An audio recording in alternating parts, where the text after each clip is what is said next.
Good afternoon, this is John Levan coming to you from the Comf Energy's Comfort Corner. And today we're here to talk about hot spots and how to solve them. We're going to introduce one of the things that you want to consider as a solution when your top floor is too hot. Come here, follow me, I want to show you something.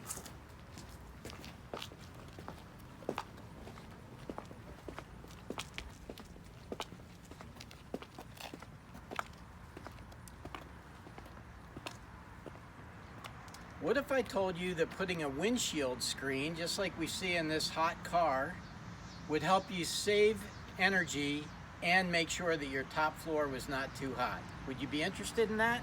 Today I'm going to run an experiment inside and show you exactly what a radiant barrier, just like you see in the windshield of this car, does in terms of keeping your attic cooler, your house cooler, and your energy bills lower.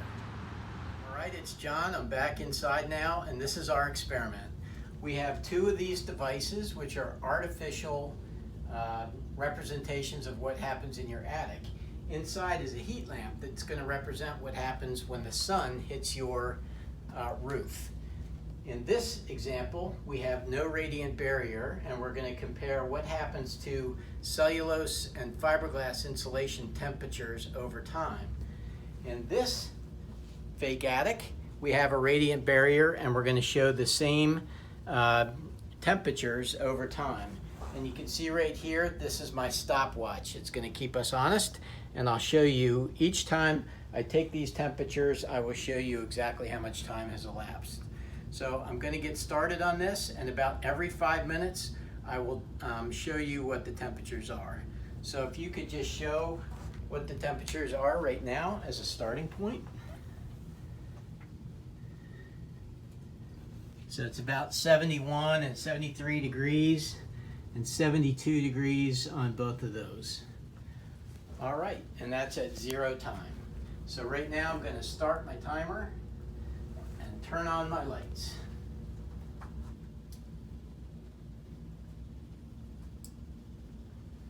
And that this has been running. So let's take a look at our temperatures.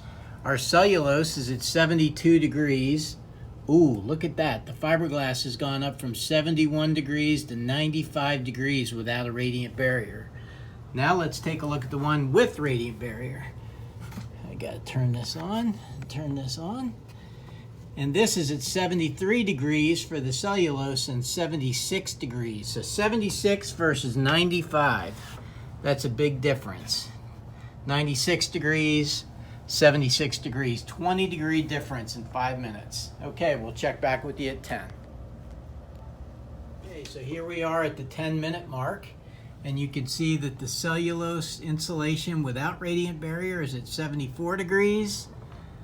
The fiberglass without radiant barrier is at 106 degrees. Wow, that's hot. With a radiant barrier, we're at 74 degrees and 79 degrees. So 79 degrees, 106. See you in 5. So here we are at 15 minutes, and let's take a look at our temperatures. Without radiant barrier, we're at 76 degrees for cellulose, 75 degrees with a radiant barrier.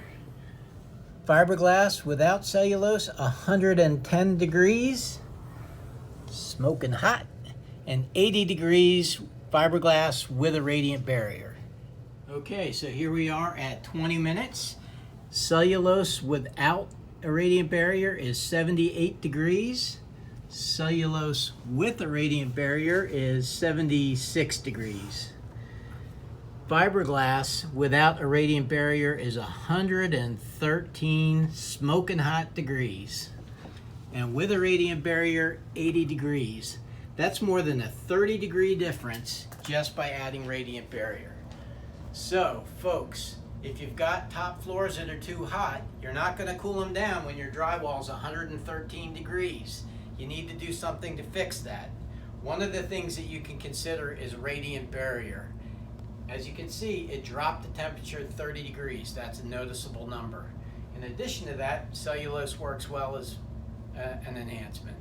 So if your top floors are too hot, give us a call. Comfenergy, 1-800-604-2252.